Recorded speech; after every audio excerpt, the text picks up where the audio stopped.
போய் அந்த புதையல பத்தின கதையை சொல்றாரு. ரொம்ப வருஷத்துக்கு முன்னாடி காசிப முனிவர் ஆரி சூரிங்கிற அக்கா தங்கச்சியை கல்யாணம் பண்ணிருக்காரு. இப்ப தங்கச்சியான ஆரி எனக்கு நாகங்கள் பிறக்கணும்னு வரவாங்கடைக்கு சூரி எனக்கு கருடர்கள் பிறக்கணும்னு வரவாங்கறா. அந்த நேரம் ஆரியோட 2வது குழந்தையான ஒரு நாகம் தான் சிவனோட கழுத்தை அலங்கரிச்சுது. இதனால சிவபெருமா ஒரு சக்தி வாய்ந்த நாகமணியை பரிசா கொடுத்திருக்காரு. அதை அடையணும்னு நினைச்ச சூரி கருட மனிதர்களை படைக்கிறா.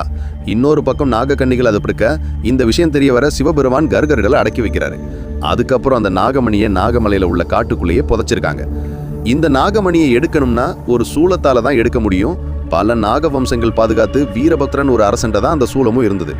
இந்த அரசருக்கு வாரிசு இல்லாதனால அமைச்சர் அந்த இடத்துக்கு வரணும்னு போட்ட திட்டமானது அரசருக்கு தெரிய வர தங்க புதையலையும் நாகமணியையும் ஒரு இடத்துல புதைச்சாரு.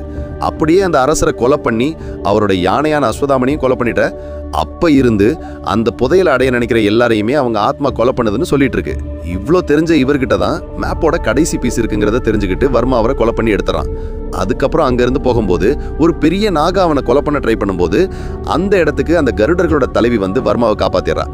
அதுக்கப்புறம் வர்மாவும் நாகமடம்னு ஒரு இடத்துக்கு போய் புதையலை எடுக்கிறதுக்கான சூலத்தை எடுத்துடுறான். அப்ப அந்த இடத்துக்கு அந்த கருட தலைவி வந்து நீ அந்த புதையலை எடுத்துட்டு எனக்கு அந்த நாகமணி நீ எடுத்து கொடுக்கணும்னு சொல்ல அப்பனுமே அவனோட உயிரை காப்பாத்தினதுனால சரின்னு ஒத்துக்கிறான். அப்ப அவன் குழியை தோண்டும் போது இப்ப அந்த இடத்துக்கு அந்த அரசனும் அந்த யானையும் வர அந்த கருடர்களோட சக்தியை வச்சு அழிச்சிடுறாங்க. அதுக்கப்புறம் அந்த இடத்துக்கு யாழி விலங்கு வருது. யாராலையுமே தடுக்க முடியல, அவ்வளோ சக்தி வாய்ந்ததா இருக்கு. இந்த கருட தலைவியும் அதை அழிக்க ட்ரை பண்ணி பார்க்கறா. அவளால முடியல. உடனே மற்ற 2 பேரோட சக்தியை எடுத்துக்கிட்டு இந்த நாகமணி எடுக்கிறதுக்கு நான் மறுபடியும் வருவேன்னு சொல்லி அங்கிருந்து தப்பிச்சு போறான்.